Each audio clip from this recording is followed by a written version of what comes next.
மாணவர் யூனியன்.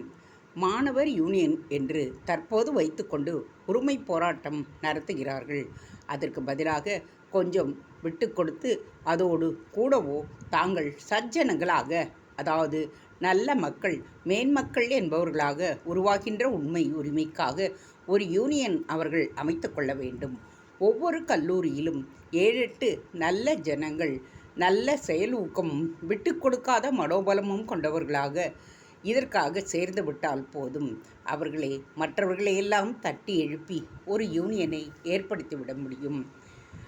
தான் என்று புறப்படுகின்ற பிராயத்தில் தானும் அடங்கி வினயமாக ஆகி மற்றவர்களையும் ஆக்குவதற்கே 7-8 பேர்கள் புறப்பட்டுவிட்டால் அப்படியே இரும்பு காலமாக, கரிக்கட்டை காலமாக இருக்கின்ற தற்காலம் பொற்காலமாக மாறிவிடும்.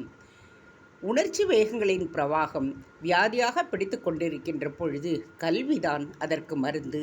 மூளை வளர்ச்சி மட்டுமின்றி முழு மனுஷ வளர்ச்சி கல்வியாக அது இருக்க வேண்டும். மருந்து சாப்பிடும் பொழுது பத்தியம் வைக்காமல் இருக்க மாட்டார்கள். மருந்தை விட பத்தியமே வியாதியை தீர்ப்பதில் அதிக உபகாரம் செய்வதுண்டு.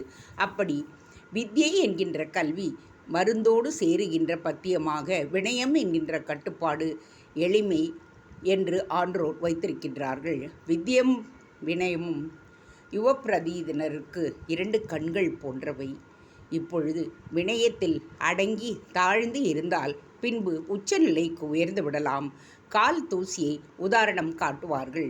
அது நம்முடைய காலுக்கு அடியில் பொடியாக எழும்புகின்றது. ஆனால் சட்டென்று காற்றில் அந்த பொடி உயர்ந்து நம் தலைக்கு மேல் போய்விடுகின்றதல்லவா? அப்படி கல்வி கற்கும் நாளில் அடிநிலையில் அடங்கி இருந்தால் பின்பு வாழ்க்கைக்கு பொறுப்பு எடுத்துக்கொள்ளும் நாளில் உயர்ந்த ஸ்தானத்தை பெறலாம்.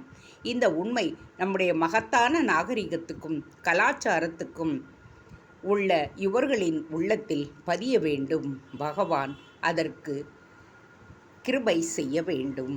தேங்க்ஸ் ஃபார் வாட்சிங். Please subscribe.